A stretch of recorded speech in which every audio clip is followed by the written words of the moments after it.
संबंध हमारा आपका बनता है, हमारे आपको गुरु बनाएंगे। हमारी आपकी सोच शिव को अपना गुरु बनाएगी। बस आगे से और आपको ये मालूम होना चाहिए कि हमने जब शिव को गुरु माना था 1974 में, तो मुझको तो ये बात मालूम भी नहीं थी कि शिव गुरु है, मैं नहीं जानता था। मैंने जब शिव को गुरु बनाया तो मुझको ये पता नहीं था कि शिव गुरु होते हैं। मैंने उनको भगवान समझ के गुरु बनाया। मेरे दिमाग में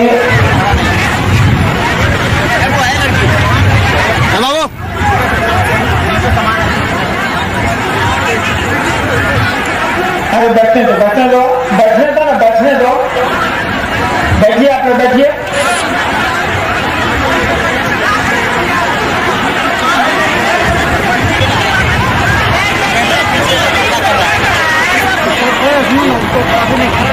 गोरखनाथ शिव के शिष्य थे। शिष्य थे मत्स्येंद्र नाथ, उनके शिष्य थे गोरक्षनाथ।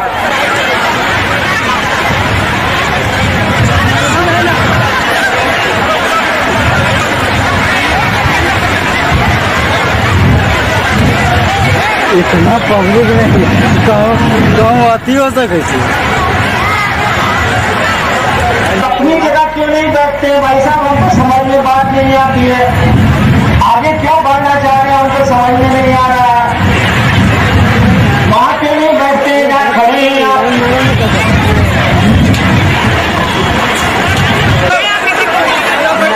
एक मिनट रुकिए।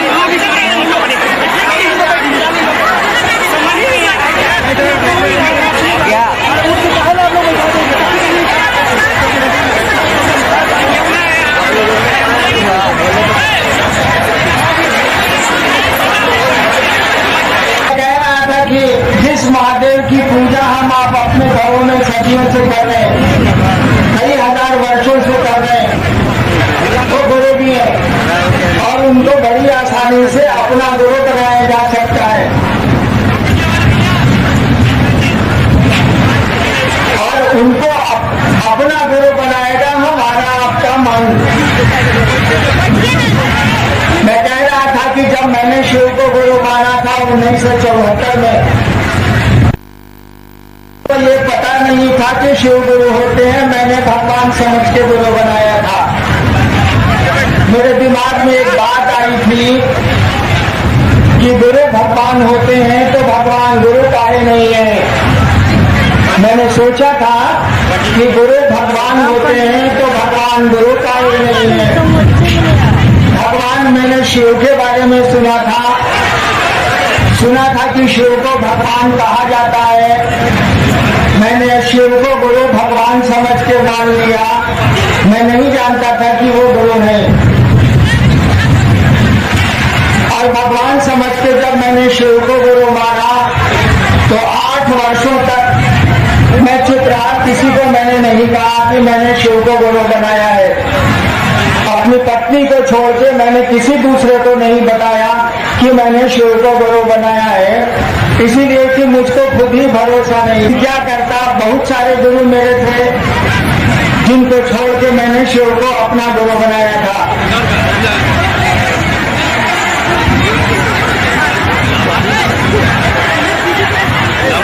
आप लोग शांत रहिए भाई, दाहिनी ओर शोर नहीं करिए। बाई ओर शांत हो गए, दाहिनी ओर शोर कर रहे हैं। लगिए आप लोग।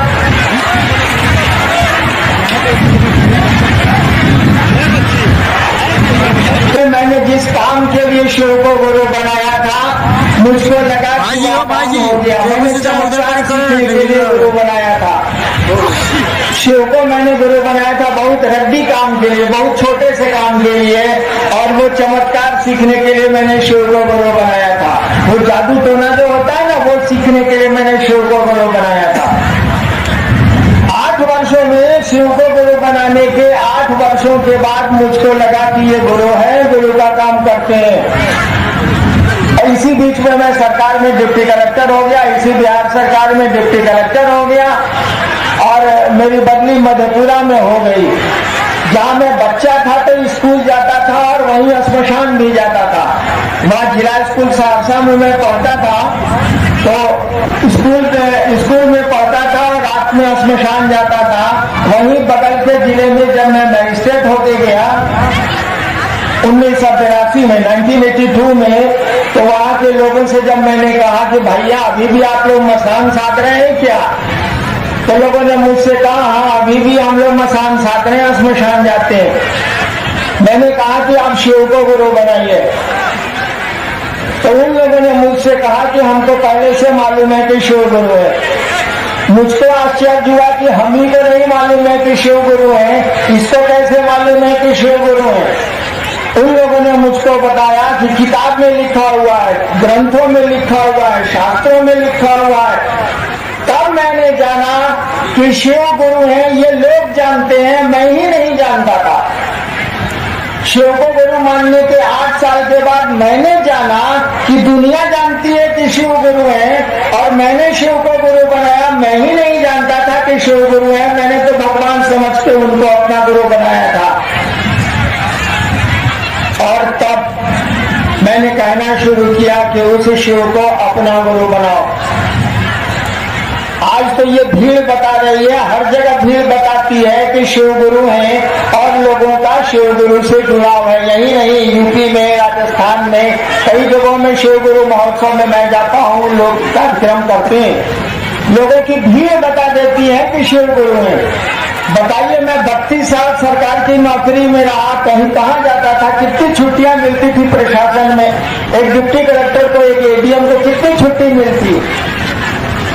लेकिन तब भी देखिए वह गुरु शिव गुरु है और उसको गुरु मानने पर परिणाम है, रिजल्ट है, नतीजा है, तभी तो इतने लोग शिव को गुरु मानते। हम लोगों ने तो बहुत प्रयास नहीं किए, हम लोगों ने तो बहुत कोशिश नहीं की, तब भी इतने लोग शिव को गुरु मानते हैं। यह नतीजा बता रहा है, यह परिणाम बता रहा है कि वो गुरु है। लोग शिव को गुरु मानते हैं, उनको परिणाम मिलता है और तब वो चलते हैं, तब वो शिव गुरु की चर्चा करते हैं, उनसे दया मांगते हैं, उनको प्रणाम करने की कोशिश करते हैं। ये बात शुरू कैसे हुई, ये सिलसिला शुरू कैसे हुआ? सोचिए, 1974 में मैंने सोचा था कि शिव को गुरु बनाएंगे। 1974 में 36 साल हो गए ना। 1974 में मैंने रात के 2 बजे आरा के गामी श्मशान में केवल सोचा था कि शिव को गुरु बनाएंगे, भगवान समझ के। मैं तो जानता भी नहीं था, सोचा तो आज करोड़ों लोग शिव को गुरु मानते हैं, केवल सोचा ही था ना कि शिव मेरे गुरु है, और इस सोच पर मैं खड़ा रह गया।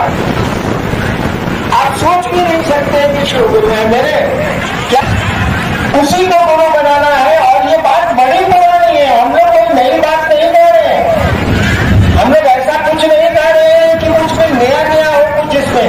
वो गुरु है, ये बात बड़ी पुरानी है। बहुत सारे मेरे पिताजी डायरेक्टर थे बिहार सरकार में शिक्षा विभाग के, उन्होंने शिव को गुरु नहीं माना। मेरे पिता, मैं कहता राजा जी शिव को गुरु बनाइए, वो एक ही बात कहते थे कि आपके पैदा होने से पहले से हमको मालूम है कि शिव गुरु है। मैं आपके कहने से शिव को गुरु क्यों बनाऊं? यानी लोगों को पता है कि शिव गुरु है। मेरे पिता कहते थे कि आपके पैदा होने के पहले से हमको पता है कि महादेव गुरु है, आपके कहने से आप देव, आप मेरे गुरु हैं, हम पर दया कर दीजिए। इससे आपका बिगड़ता क्या है, आपका इसमें खर्च क्या होता है? और इस काम को करिएगा ना तो नतीजे बता देंगे, परिणाम बता देगा कि इससे लाभ क्या है। वो गुरु है, हमारी किताबों ने, हमारे साधुओं ने, हमारे बुजुर्गों ने, हमारे शास्त्रों ने गलत नहीं कहा है, वो गुरु है। लेकिन उसको गुरु मानने का सिलसिला ही नहीं शुरू हुआ, उसको गुरु मानने की परंपरा ही नहीं शुरू हुई, किसी ने शुरू ही नहीं की इस बात को, इस सिलसिले को किसी ने शुरू ही नहीं किया। और गुरु मानने में कुछ लगता नहीं है, मात्र हमारी आपकी सोच एक ही अंतर आता है, सोच से हटिए गोरा मत।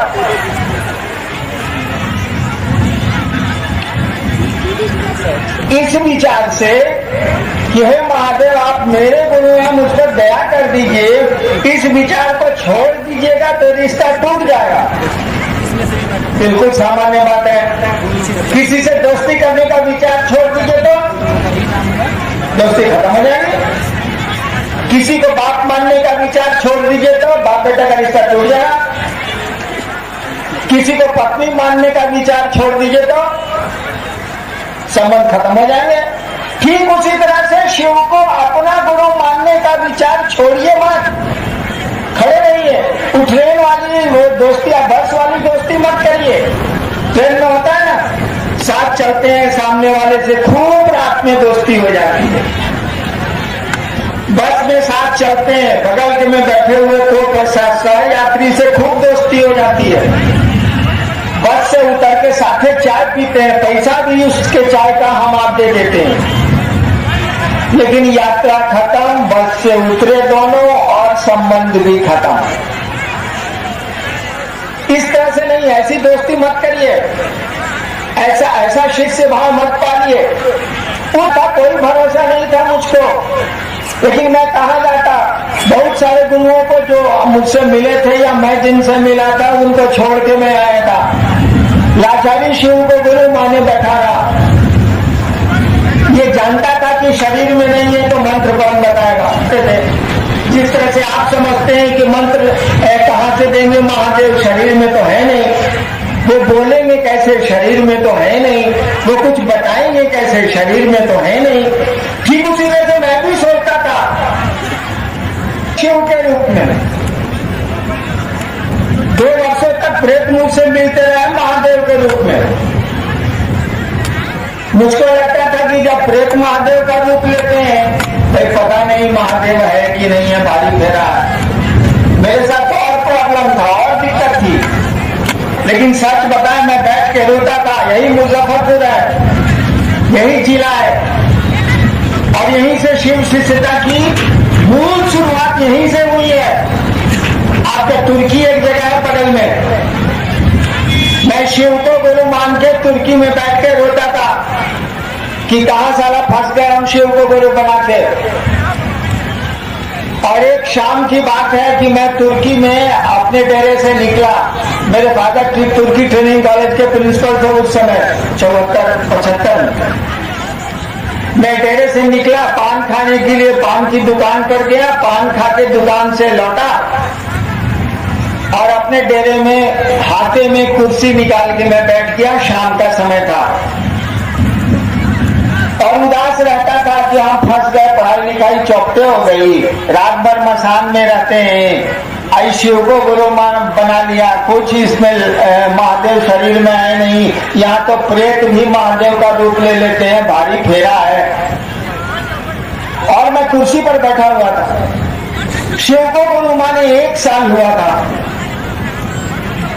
आपकी धरती महान है भैया, मैं इस मुजफ्फरपुर को प्रणाम करता हूँ। वैसे 1 साल मैं यहाँ कॉलेज में पढ़ा भी हूँ 66 में, लेकिन मुझको शिव शिष्यता सोचा था मैंने आरा में शिव को गुरु मानने को, और शुरुआत हुई थी मुजफ्फरपुर में। यही तुर्की ट्रेनिंग कॉलेज का आता है ये।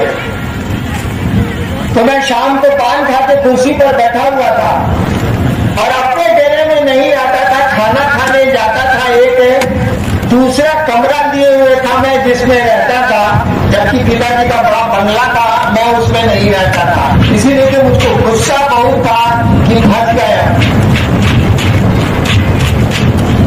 शाम का समय था, जिस कमरे में मैं रहता था उसकी चाबी का गुच्छा मेरे हाथ में था।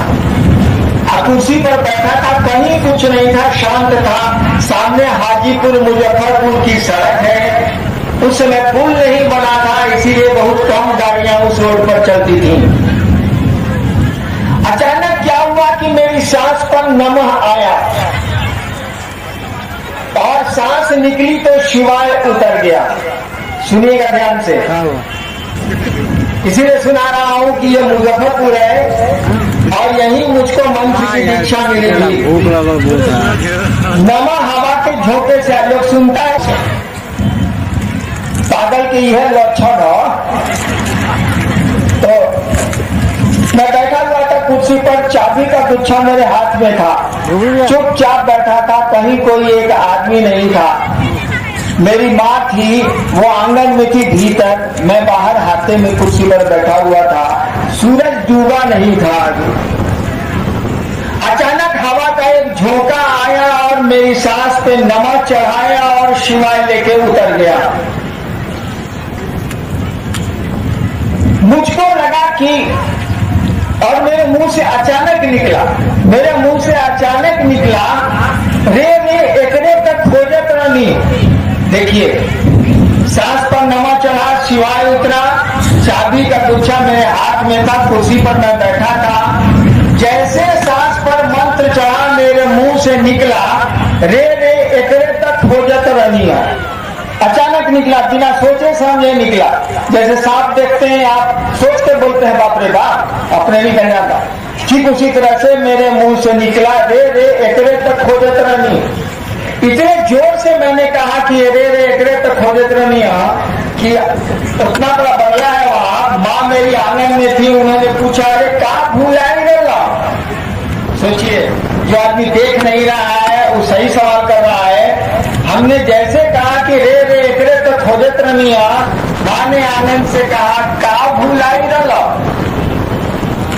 मैं होश में नहीं था, मैंने कोई उत्तर नहीं दिया। हाथ में चाबी का गुच्छा था, वो गिर गया, घास पर गिर गया, अचानक पकड़ा के गिर गया। माँ के सवाल का मैंने कोई उत्तर नहीं दिया और नीचे से झुक के मैंने घास पर से चाबी उठा ली।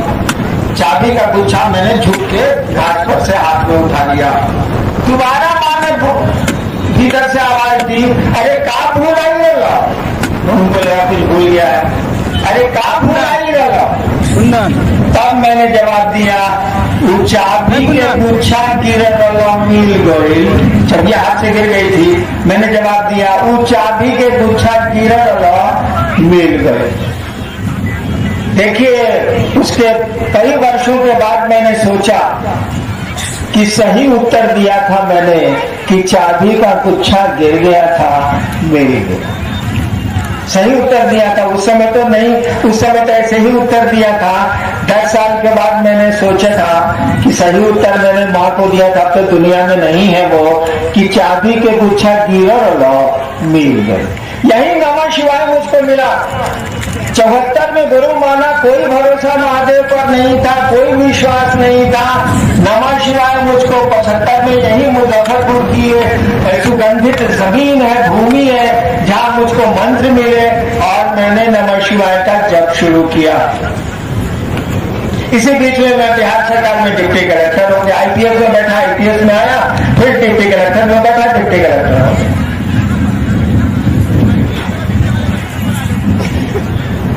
नमः शिवाय करते करते करते करते इसी बीच में नौकरी मिल गई, नौकरी में चला गया। आपको किस्सा सुनाया कि मैं जब मजिस्ट्रेट होके गया तो वहां के लोगों को मैंने कहा कि शिव को गुरु बनाओ। उन लोगों ने कहा कि मालूम है कि शिव गुरु है। नमः शिवाय करते करते मुझको लगा कि नमः शिवाय से का प्रभाव है। ऐसा नहीं कि नमः शिवाय का प्रभाव नहीं है, लेकिन असली प्रभाव गुरु की दया का है। सचमुच का प्रभाव गुरु की दया का है। आपका आपके गुरु से जो संबंध बनता है ना, उसी के नतीजे सानिध्य का है। कितना अपना बनाया है आपने उस शिव को। अपना बनाना भैया है तो कठिन, शिव को अपना समझ लीजिए है तो कठिन। इसीलिए कठिन है कि हम लोग का स्वभाव है कि हम लोग बेटा को, बेटी को, धन को, घर को, जमीन को, सम्मान को अपना समझते हैं। शिव को अपना कहाँ समझते हैं। शिव को तो अपनी चीजों के लिए पुकारते हैं, अपनी चीजों के लिए आवाज देते हैं। शिव के लिए शिव को कहाँ कोई आवाज देता। अभी मैं राजस्थान में था, जयपुर में शिव गुरु महोत्सव के बाद कुछ लोग मुझसे मिलने आए। हाल ही में लौटा हूं, 3-4 दिन हुए मैं राजस्थान से लौटा। कुछ लोग मुझसे मिलने आए। जयपुर के होटल में महोत्सव खत्म हो गया था। मिल के जाने लगे तो एक आदमी ने हमसे कहा, सर आशीर्वाद दीजिए कि महादेव के हम काम आ सकें। ध्यान से सुनिएगा। एक आदमी ने हमसे कहा, वो जयपुर महोत्सव के बाद होटल में मिलने आए थे लोग, कहा कि सर आशीर्वाद दीजिए कि महादेव के काम हम आ सकें। हमने कहा क्या बोले जी? फिर हमने सोचा कि सोच के नहीं बोला। हम कहा आप जाइए। अब 15 मिनट 20 मिनट तक हम रामेश्वर मंडल जी से कहते रह गए कि सर जी बोला क्या आखिर? उस आदमी को तो मैंने विदा कर दिया। हमने मंडल सर से कहा कि सर जी बोला क्या आखिर के काम आ सके? ये बोला क्या? ये महादेव के काम आ सके, इसके दिमाग में ये बात आई कहां से? अंत में हमने यही सोचा कि बहुत लोग बिना सोचे समझे भी कुछ बोल देते, लेकिन कितनी बड़ी बात वो बोल गया। 15 मिनट तक 20 मिनट तक हम मंडल जी से होटल में पूछते रहे कि सर ये आपने बोला क्या? ये हमसे आशीर्वाद मांग रहा है कि महादेव के काम आ सके। कितनी बड़ी बात ये बोल गया। आज तक तो महादेव हम लोग के काम आए, ये आदमी बोल रहा है कि हम लोग महादेव के काम आ सके। क्या बोल रहा है ये आदमी? अगर ये मन से बोल रहा है, अगर ये सच्चे दिल से बोल रहा है, चला ये महादेव है, तो दूसरा महादेव कहां से खोजने की जरूरत है? ये महादेव है। आज तक तो शिव हम लोगों के काम आते रहे हैं, खानदान से आते रहे हैं। ये आदमी यह बोल रहा है कि सर आशीर्वाद दीजिए कि हम लोग शिव के काम आ सके। हम कहा कि साला पागल हो गया क्या? ये बोला कैसे ही बात को? अंत में हमने यही सोचा कि बहुत लोग बिना समझे भी कुछ बोल देते हैं। यो ससुरा बिना समझे ही बोल दिया है, ताकि समझ के बोलने वाला आदमी को हमको आज तक नहीं मिला। कोई ये सोच के बोले कि हम महादेव के काम आ सके, हे महादेव मुझ पर दया करिए कि हम आपके काम आ सके। अगर ये कोई दिल से बोलता है तो सारे वह महादेव है, दूसरे महादेव कहाँ खोज रहे हैं भाई साहब? कितनी बड़ी बात बोल गया वो आदमी हमको। मैं आश्चर्यचकित रह गया। अभी जयपुर की घटना ही है। सारा क्या सोच के हमको बोला कि सर आशीर्वाद दे दीजिए कि हम महादेव के काम आ सके। हम क्या सारा संसार में महादेव सबके काम आता है? ये कह रहा है कि हम महादेव के काम आ सके। अगर ये अपने मन से बोल रहा है, समझ के बोल रहा है, तो सारा ये महादेव है, तो झूठो हम लोग महादेव महादेव कर रहे हैं। सब शिव गुरु महोत्सव बेकार है, इसी का महोत्सव करिए। कहने का अर्थ हुआ कि हम लोग तो शिव से आज तक लेते रहे। शिष्य भी है तो लेने के लिए, उनसे ज्ञान लेना है, गुरु शिष्य को ज्ञान देते हैं। शिष्य भी है तो ज्ञान देने के लिए है। थोड़ा हम लोगों की शिष्यता में अंतर है। हम लोग शिव को गुरु मानते हैं, लेकिन दूसरों को भी शिव का शिष्य बनाते हैं।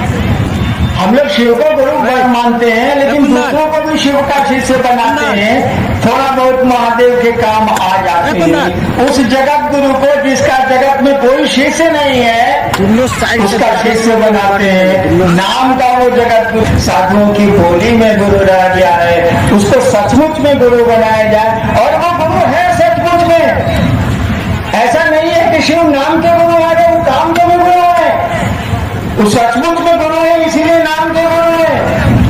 और कुछ नहीं करना है, केवल सोचना है कि हे महादेव आप मेरे गुरु हैं, और इस सोच पर खड़े रहना है। इसी सोच पर खड़े रहने के लिए, इसी विचार पर खड़े रहने के लिए हम लोगों ने कहा 3 काम करिए। शिव मेरे गुरु है, इस विचार पर खड़े रहने के लिए, ये विचार आपसे खत्म नहीं हो जाए, मिट नहीं जाए आपके मन से, हम लोगों ने कहा 3 काम करिए। जब मौका मिले उस महादेव को याद करिए और उसको मन ही मन करिए, आप मेरे गुरु हैं, हम पर दया करिए। मन ही मन उस शिव को ये बात संप्रेषित करिए, ये कहिए आप मेरे गुरु हैं, मुझ पर दया करिए। दूसरा हम लोगों ने कहा कि शिव गुरु की चर्चा दूसरों से करिए। शिव गुरु हैं, ये गुरुओं को समझाइए, उनको शिव गुरु का शिष्य बनने के लिए प्रेरित करिए। तीसरा हम लोगों ने कहा कि अपने गुरु शिव को प्रणाम करिए। शिव को प्रणाम करने की कोशिश करिए, बोल के करने की जरूरत नहीं है, मन ही मन प्रणाम करिए उसको। ये 3 काम कुछ नहीं है, 3 सूत्र कुछ नहीं है, हमारे आपके विचार की आमी नटराजे चेला मैं शिवका शिष्य हूँ। इस विचार पर कायम रखने के 3 साधन है, 3 काम है जो हमको आपको उस विचार पर खड़ा रखते हैं।